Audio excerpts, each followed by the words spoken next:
नमस्कार, दिन भर की बड़ी खबरों में आपका स्वागत है। मैं हूं आपके साथ प्रिया सिंह। इस बुलेटिन में आज बात होगी यस बैंक पर मचे सियासी बवाल की, संसद में दिल्ली मामले की गूंज की, जानेंगे कि उद्धव के बजट ने कैसे की विपक्ष की उम्मीदें चौपट और कमलनाथ के खेल के आगे कैसे बीजेपी हुई फेल, और आखिर में बात मोदी सरकार की नई शिक्षा नीति की। लेकिन तमाम बड़ी खबरों से पहले एक नजर सुर्खियों पर। कांग्रेस महासचिव प्रियंका गांधी ने की मोदी सरकार की घेराबंदी, कहा भारतीय अर्थव्यवस्था को बीजेपी सरकार की नीतियों ने किया बर्बाद, कांग्रेस के राज में देश में होता था विकास। बिहार में राज्यसभा चुनाव को लेकर बढ़ी एनडीए की उलझन, 26 मार्च को 5 सीटों पर होने वाले चुनाव में उम्मीदवारों पर मंथन, दिग्गजों ने जताई राज्यसभा जाने की इच्छा। उद्धव ठाकरे की यात्रा से पहले अयोध्या में शिव सैनिकों का लगा जमावड़ा, उद्धव के स्वागत की तैयारियां की शुरू, शनिवार को रामलला के दर्शन करेंगे महाराष्ट्र के सीएम।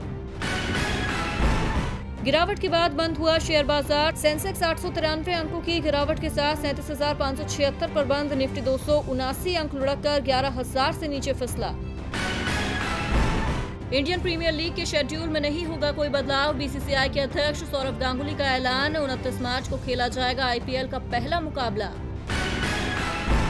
सुर्खियों के बाद अब बात आज की सबसे बड़ी खबर की। अर्थव्यवस्था में आई सुस्ती का असर देश के तमाम क्षेत्र में देखा जा रहा है। बैंकिंग सेक्टर भी इस सुस्ती से खासा प्रभावित हुआ है, मगर मोदी सरकार असलियत को देखने को ही तैयार नहीं है, जिसका नतीजा ये है कि बैंकिंग सेक्टर परेशानियों से उबर नहीं पा रहा है और जनता को खामियाजा भुगतना पड़ रहा है। इसका ताजा उदाहरण है यस बैंक, जिसमें रिजर्व बैंक ऑफ इंडिया ने निकासी की सीमा तय कर दी है। इसी मुद्दे पर आज चर्चा के लिए हमारे साथ स्टूडियो में मौजूद हैं राजीव जी। बैंकिंग सेक्टर में सुधार के दावे तो वित्त मंत्री निर्मला सीतारमण कई बार कर चुकी हैं, लेकिन हर बार दावों की पोल खुल ही जाती है और अब यस बैंक के मामले ने जनता को परेशान कर दिया है। लेकिन सरकार अब भी वही रटाया रटाया जवाब दे रही है कि घबराएं नहीं, सब चंगा है। तो इस पूरे मामले को आप किस नजरिए से देखते हैं? देखिए प्रिया, आर्थिक मोर्चे पर तमाम कठिनाइयों के बीच यस बैंक के इस तरह खस्ताहाल होने की खबर बेहद परेशान करने वाली है और उससे भी ज्यादा चिंताजनक है इस सरकार का रवैया। यस बैंक की हालत इतनी खराब है कि रिजर्व बैंक ऑफ इंडिया ने यस बैंक से पैसे निकालने की सीमा तक तय कर दी है। अब उसके खाता धारक केवल 50,000 रुपए तक ही एक महीने में निकाल पाएंगे। बैंक के शेयर भी 50% से ज्यादा गिर गए हैं। कल ही आरबीआई ने बैंक के निदेशक मंडल यानी बोर्ड ऑफ डायरेक्टर्स को भी भंग कर दिया है और सरकार का कहना है कि 30 दिनों के भीतर यस बैंक को रिस्ट्रक्चर किया जाएगा। सरकार कह रही है कि घबराने की जरूरत नहीं है, लेकिन ऐसा लगता है कि हर मुसीबत पर सरकार के पास केवल यही जवाब बचा है, उसके पास कोई ऐसी मुश्किलों का हल नहीं है। आपको Punjab and Maharashtra cooperative bank यानी पीएमसी का मामला याद होगा, जो कुछ ही महीने पहले का है। उसका भी यही हाल हुआ था, तब भी सरकार के पास कुछ करने के लिए नहीं था। यस बैंक भी एक दिन में तो लड़खड़ाया नहीं है। सरकार का कहना है कि आरबीआई की 2017 से इस बैंक के कामकाज पर गहरी नजर थी।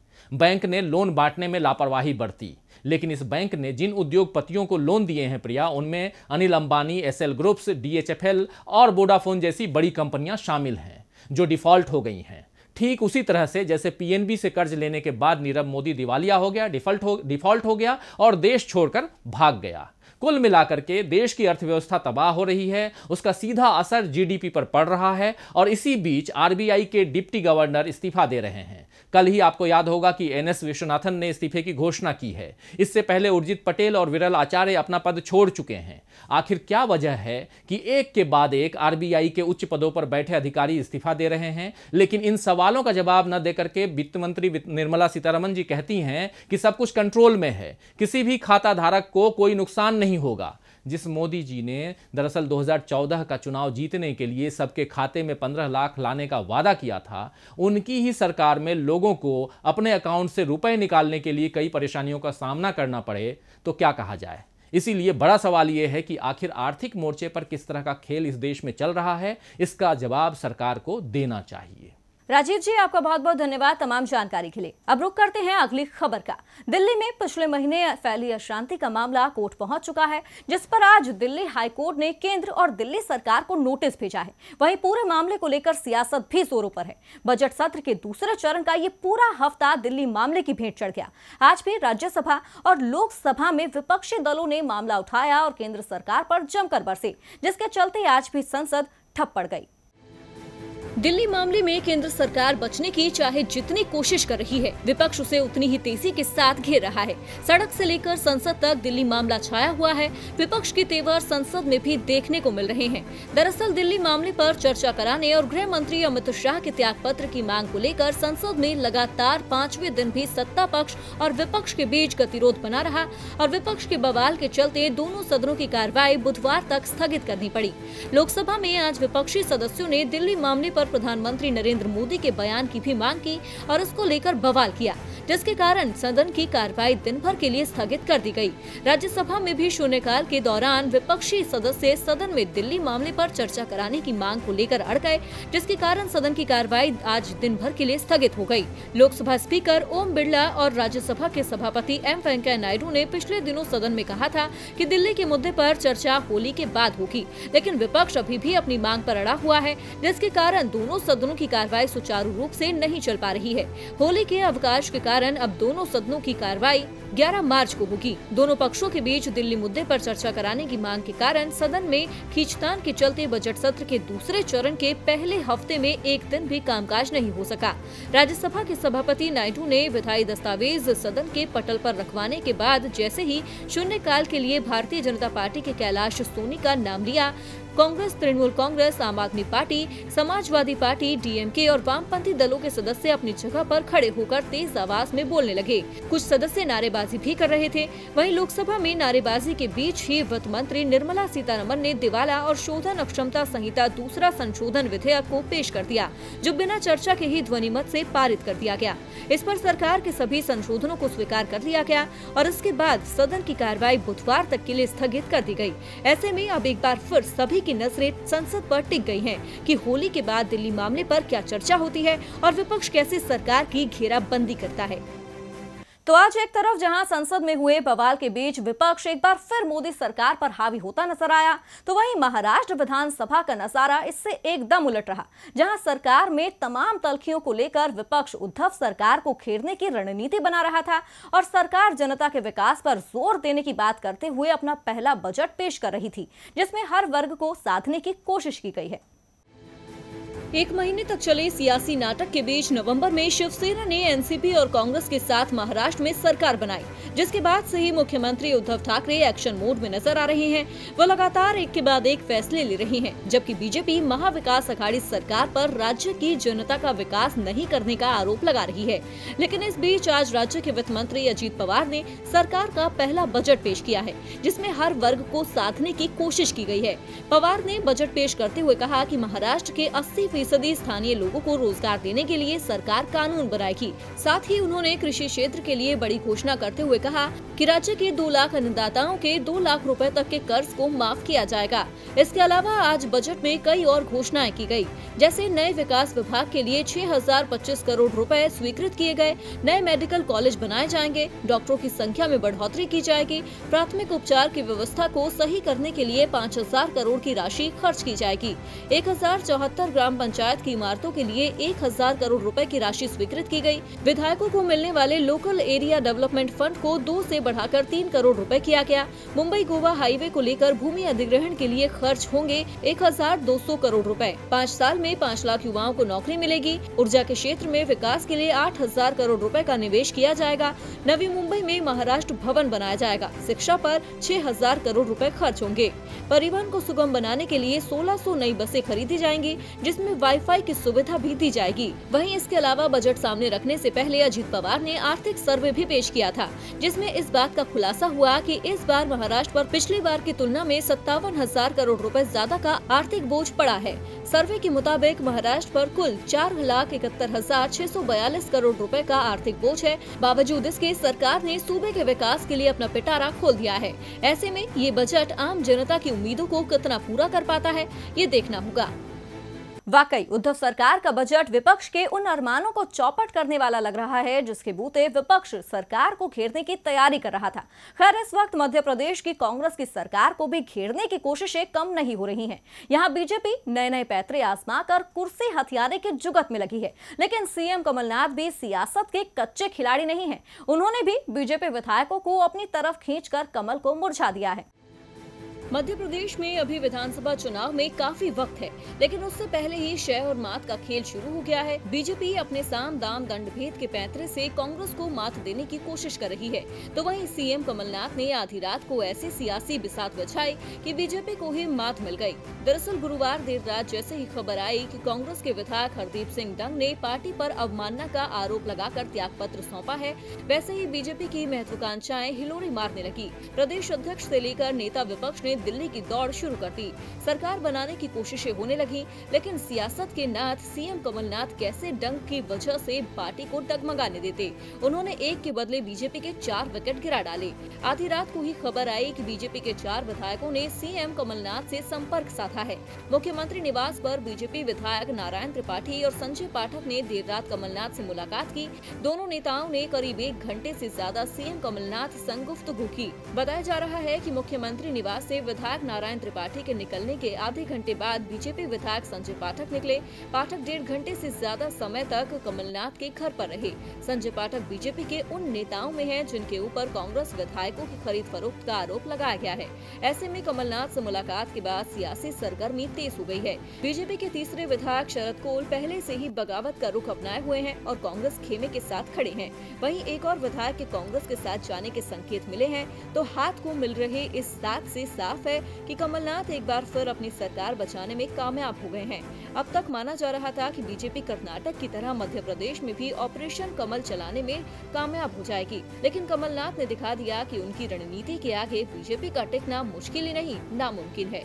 मध्य प्रदेश में तो कमलनाथ के खेल ने बीजेपी को फेल कर दिया, लेकिन बीजेपी अब भी शांत बैठने वालों में से नहीं है, जिसके चलते देखना यह है कि अब बीजेपी का अगला कदम क्या होता है। खैर देखना यह भी है कि बिहार की सियासत में क्या चल रहा है, क्योंकि यहां आरजेडी ने नई राष्ट्रीय कार्यकारिणी का ऐलान कर सभी को हैरान कर दिया है। जी हां, लालू यादव की नई टीम में पार्टी के कई नए चेहरों को तो जगह दी गई है, लेकिन एक चूक ने पार्टी की ही किरकिरी करा दी है। तो कौन सी गलती आरजेडी की कर रही है फजीहत, इस रिपोर्ट में देखिए। आरजेडी की तरफ से नई राष्ट्रीय कार्यकारिणी का ऐलान कर दिया गया है। इस सूची में एक नाम कुमकुम राय का भी है, जिन्हें पार्टी ने राष्ट्रीय सचिव बनाया है। आरजेडी के राष्ट्रीय प्रधान महासचिव SM कमर आलम ने कहा कि कुमकुम राय को राष्ट्रीय सचिव बनाने के बारे में लालू यादव ने हरी झंडी दी है। कमर आलम कुमकुम राय के बारे में मीडिया को जानकारी दे रहे थे, तो दूसरी तरफ कुमकुम राय हैरान परेशान थी, और इसका कारण था कि वो आरजेडी नहीं जेडीयू की नेता है और जिम्मेदारी मिल रही है आरजेडी में। जी हाँ, आरजेडी ने जेडीयू नेता को पार्टी का राष्ट्रीय सचिव बना दिया है, और इसे लेकर जब आरजेडी के कमर आलम से सवाल किया गया तो उन्होंने दावा किया कि कुमकुम राय अभी भी आरजेडी की सदस्य हैं, इसीलिए उन्हें ये जिम्मेदारी सौंपी गई है। दूसरी तरफ कुमकुम राय ने आरजेडी के दावे को खारिज करते हुए खुद को जेडीयू के साथ बताया है। उन्होंने कहा कि वो लालू यादव के साथ नहीं बल्कि नीतीश कुमार के साथ हैं। मेरी पूरी आस्था नीतीश कुमार के साथ है। उन्होंने कहा कि 19 अगस्त 2019 को पटना के जेडीयू कार्यालय में आरसीपी सिंह ने मुझे जेडीयू की सदस्यता दिलाई थी। अगले दिन के एक अखबारों में मेरी तस्वीर के साथ एक खबर भी छपी थी। पता नहीं कैसे आरजेडी ने मुझे राष्ट्रीय सचिव बना दिया है। ओहदा देने के पहले किसी ने मुझसे बात भी नहीं की है। कुमकुम राय ने तो मना कर दिया कि वो आरजेडी के सदस्य नहीं है, लेकिन आरजेडी उनके दावे को मानने को तैयार ही नहीं है, और इसीलिए वो कार्यकारिणी की लिस्ट जारी करने में हुई अपनी गलती भी नहीं मान रही है। ऐसे में अब कौन सही है और कौन किसकी तरफ है, कुछ कहा नहीं जा सकता। वैसे ये तय है कि चुनाव तक इस तरह की कई और दिलचस्प गलतियां और उलझनें देखने को मिलेंगी। अब आरजेडी का ये फैसला बेशक सभी को हैरान कर रहा है, लेकिन इसके पीछे कौन सी सियासी खिचड़ी पक रही है, इसका जवाब तो आने वाले वक्त में ही साफ होगा। खैर इस वक्त जवाब तो प्रधानमंत्री नरेंद्र मोदी पश्चिम बंगाल के सांसदों से तलब कर रहे हैं कि कैसे ममता के गढ़ में सेंध लगाकर सत्ता अपने हाथ में की जाए। जी हाँ, मिशन 2021 में बीजेपी का कमल खिलाने के लिए खुद प्रधानमंत्री नरेंद्र मोदी ने कमान संभाल ली है और रणनीति को धार देना शुरू कर दिया है। केंद्र की नरेंद्र मोदी सरकार और पश्चिम बंगाल की ममता बनर्जी की सरकार में तल्खियां तो लोकसभा चुनाव के पहले से चली आ रही हैं, लेकिन जब चुनाव के नतीजों में बीजेपी ने ममता बनर्जी के गढ़ में सेंध लगाई तो ममता बनर्जी भी एक्शन मोड में नजर आई और उन्होंने 2021 में होने वाले विधानसभा चुनाव की तैयारी शुरू कर दी। केंद्र के हालिया फैसलों को लेकर ममता बनर्जी ने काफी वक्त से मोर्चा खोल रखा है, तो वहीं बीजेपी की जमीन मजबूत करने के लिए उसके नेता और कार्यकर्ता भी जमकर मेहनत कर रहे हैं। पश्चिम बंगाल में अमित शाह भी काफी सक्रिय हैं, लेकिन अब प्रधानमंत्री नरेंद्र मोदी ने भी बीजेपी के लिए मिशन पश्चिम बंगाल की कमान अपने हाथों में ले ली है। जाहिर है राज्य में अगले साल विधानसभा चुनाव होने वाला है, इसीलिए पीएम मोदी खुद ही राज्य के सभी पार्टी सांसदों से मिलकर तैयारियों को अंतिम रूप दे रहे हैं। बजट सत्र के दौरान पीएम मोदी पार्टी के सांसदों से एक-एक कर संसद भवन में अपने कार्यालय में मुलाकात कर रहे हैं। हर सांसद से 25 से 20 मिनट मुलाकात होती है। इसमें पीएम मोदी राज्य की राजनीतिक परिस्थिति के बारे में फीडबैक ले रहे हैं। पश्चिम बंगाल से बीजेपी के 18 सांसद हैं। पीएम मोदी इनसे भी ये पूछ रहे हैं कि केंद्र सरकार की योजनाओं का सीधा लाभ राज्य की जनता को पहुंच पा रहा है या नहीं। वो राज्य की ममता बनर्जी सरकार के प्रदर्शन के बारे में भी सांसदों से फीडबैक ले रही हैं। पीएम मोदी की दिलचस्पी इस बात में है कि राज्य में कौन से मुद्दे ज्यादा हावी हैं। पार्टी को अपने लगातार सुधरते प्रदर्शन से काफी उम्मीदें हैं। गृह मंत्री अमित शाह ने तो हाल ही में रैली कर कहा था कि बीजेपी 2/3 बहुमत के साथ पश्चिम बंगाल में सरकार बनाएगी। ऐसे में अब पीएम मोदी भी एक्शन मोड में आ गए हैं, जिसके बाद देखना होगा कि क्या ममता का किला ढहाकर पश्चिम बंगाल में खुद को मजबूत कर पाएगी बीजेपी या नहीं।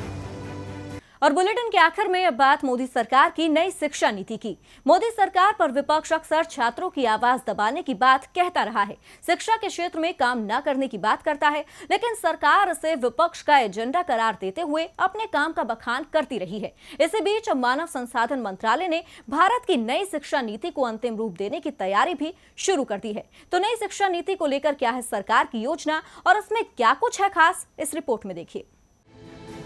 शिक्षा के क्षेत्र में बदलाव के संकेत तो मोदी सरकार की तरफ से काफी वक्त से ही मिल रहे हैं और अब तो मानव संसाधन मंत्रालय ने भारत की शिक्षा नीति को अंतिम रूप देने की तैयारी भी शुरू कर दी है। जी हां, सरकार 2020 के शैक्षणिक सत्र में देश में नई शिक्षा नीति लाना चाहती है और नई शिक्षा नीति के अंतर्गत सरकार द्वारा शिक्षा के अधिकार का दायरा बढ़ाने पर भी विचार किया जा सकता है। फिलहाल 8वीं कक्षा तक की पढ़ाई शिक्षा के अधिकार के दायरे में आती है। प्राथमिक और उच्च प्राथमिक स्तर की शिक्षा में 6 से 14 साल तक के लोग इस कानून के दायरे में आते हैं। नई शिक्षा नीति में सरकार इस दायरे को बढ़ाकर 12वीं कक्षा तक कर सकती है। नई नीति जारी करने से पहले मानव संसाधन मंत्रालय में एक महत्वपूर्ण बैठक हुई और इस बैठक में केंद्रीय मानव संसाधन मंत्री रमेश पोखरियाल निशंक और संबंधित विभागों के वरिष्ठ अधिकारियों ने हिस्सा लिया। सरकार की तरफ से दावा किया जा रहा है कि अभी जो शिक्षा नीति चल रही है वो 3 दशक पुरानी है, इसीलिए देश को नई शिक्षा नीति की जरूरत है। नई नीति में पहला चरण नर्सरी से 12वीं कक्षा तक की पढ़ाई को 5+3+3+4 के फॉर्मूले के तहत 4 चरणों में बांटने की बात नई शिक्षा नीति में कही गई है। 5 साल का पहला चरण 3 से 8 वर्ष की आयु के बच्चों के लिए है और इसे फाउंडेशन स्टेज कहा गया है। दूसरा चरण कक्षा 3 से 5 तक 8 से 11 वर्ष के बच्चों के लिए है। तीसरा चरण 6 से 8 तक 11 से 14 वर्ष के बच्चों के लिए है, इसे मिडिल स्टेज कहा गया है। चौथा और अंतिम चरण कक्षा 9 से 12वीं तक 14 से 18 वर्ष के बच्चों के लिए है, इसे सेकेंडरी स्टेज कहा गया है। अब बेशक सरकार नई शिक्षा नीति के सहारे अच्छी शिक्षा देने और छात्रों को आगे बढ़ाने की बात कर रही हो, लेकिन यहाँ सवाल ये है कि सरकार शिक्षा के साथ रोजगार पर ध्यान क्यों नहीं दे रही, क्योंकि बेरोजगारी के आंकड़े बताते हैं कि मौजूदा वक्त में पढ़े लिखे युवा बेरोजगारी की समस्या से जूझ रहे हैं। लेकिन जो सरकार शिक्षा की स्थिति बेहतर बनाने को लेकर अपनी पीठ थपथपा रही है, वो रोजगार देने के सवाल पर हमेशा चुप्पी क्यों साध लेती है। तो फिलहाल दिन भर की बड़ी खबरों में मेरे साथ इतना ही। आप देखते रहिए DB लाइव। नमस्कार।